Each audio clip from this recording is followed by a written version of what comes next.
Salut tout le monde, c'est Imen ES et vous regardez ma success story.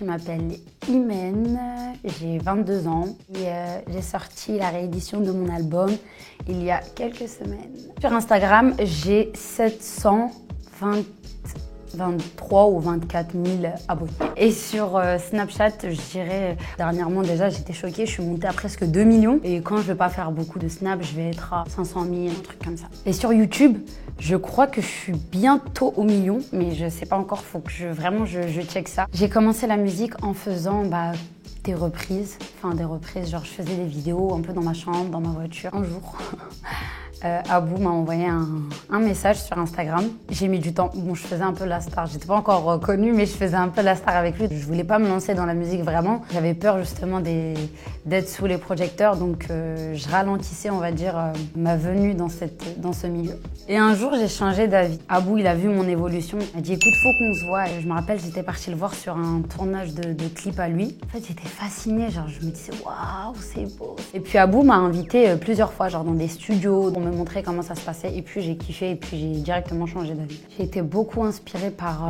Wallen, Vita, Amel Bent, Kélia, Kaina Samet, enfin toutes les anciennes de la génération de mes grandes sœurs. J'étais vraiment fascinée par leur voix, fascinée par leur travail. Pour moi, je définirais ma musique comme du R&B, on va dire.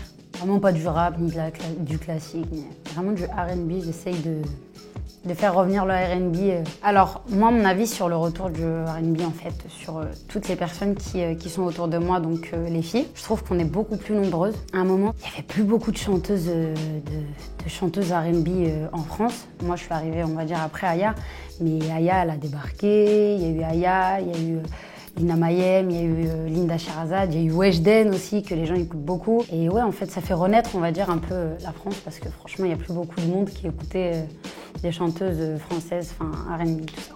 Alors, ma réédition est sortie le 18 septembre. J'ai rajouté 7 titres à mon album. C'est des morceaux que, justement, j'hésitais à mettre dans mon album. Je me disais, si je mets ces feats-là, si je mets ce morceau-là, ça va faire trop. Finalement, je l'ai fait. Ça m'a permis de montrer que j'ai fait mon featuring avec Zao, avec Gims. Quand Abou il m'a appelé, il m'a dit, c'est bon, Zao, elle a dit. Et je vous jure, mes yeux, ils ont fait exploser d'amour, genre exploser de joie. Genre, j'étais tellement contente. Puis Gims, on en parle. Gims, je le suis depuis sa section d'assaut. J'étais vraiment une très grande fan de section d'assaut.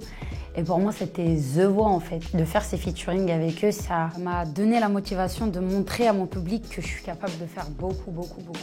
Ça m'a permis aussi de faire une musique aussi où je me livrais beaucoup aussi encore à mon public. Moi, vis-à-vis des critiques, la vérité, je le vis un peu encore mal. J'arrive pas à me dire que je suis une personnalité publique. En fait, les gens, justement, vont me critiquer pour ça.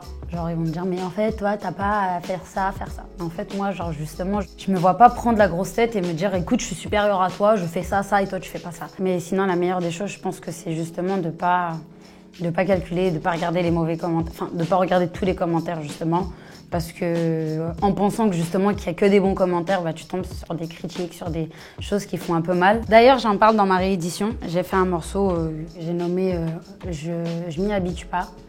Et c'est un morceau où justement je montre à mon public que je m'habitue pas aux critiques. Si j'avais à donner des conseils à quelqu'un qui aimerait se lancer dans la musique, c'est vraiment kiffer déjà. Avant tout, kiffer, faut pas le faire parce que tu as envie de le faire. Faut vraiment kiffer parce que c'est très dur de suivre. Faut pas calculer les haters, tous ceux qui vont essayer de te rabaisser, tous ceux qui vont essayer de te pousser justement dans un trou. Vivre son rêve, quoi. Le projet pour la suite, j'espère sortir encore je ne sais combien d'albums, remplir des salles. J'ai ma cigale qui a été reportée par rapport au Covid. Merci d'avoir regardé cette vidéo, je vous fais de gros bisous.